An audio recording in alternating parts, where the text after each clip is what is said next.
I'm here today to ask you to close the 20% loophole in the Lobbyist Disclosure Act that allows some of the most powerful influencers in Washington to lobby with no disclosure.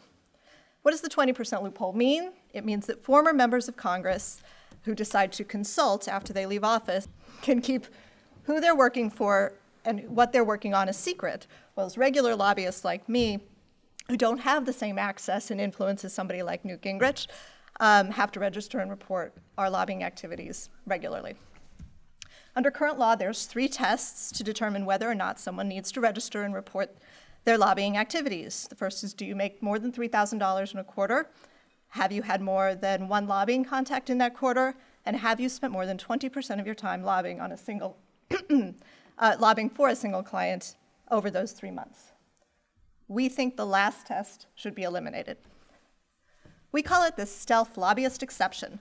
Others call it the Daschle exception, but as you'll see from the slides that are coming up, many former members, calling themselves consultants, are heading up lobby shops, raking in millions of dollars for themselves and their firms, and influencing public policy, all with no disclosure.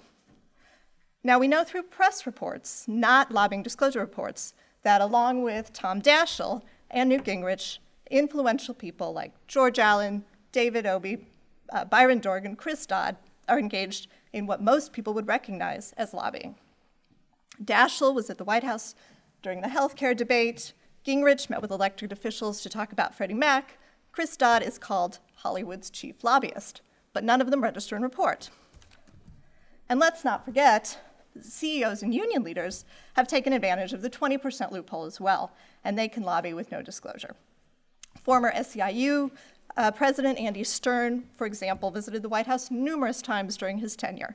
We know Stern visited the White House not because he filled out lobbying disclosure reports, but because the White House released their visitors' logs.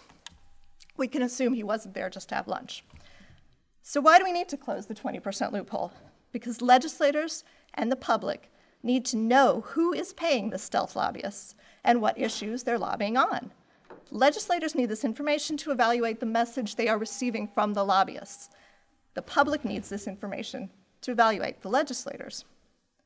There is no accountability if the most powerful influencers don't disclose what they're asking for and who's paying them to do the asking. As Carl Levin said before the current LDA was enacted, the purpose of our lobbying laws is to tell the public who is being paid, how much to lobby whom, on what. Right now, our laws are failing to do that. By closing the 20% loophole, we will be one important step closer to that goal.